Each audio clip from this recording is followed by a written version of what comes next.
સવારે ઉઠી અને બ્રશ કર્યો, બ્રશ કરી અને કસરત કરી.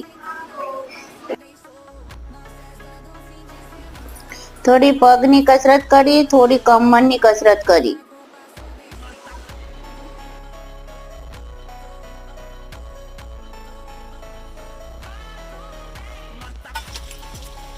ટામેટા અને ડુંગળી, ધાણા મરચાંનો વઘાર કરી અને ચણા વઘાર્યા.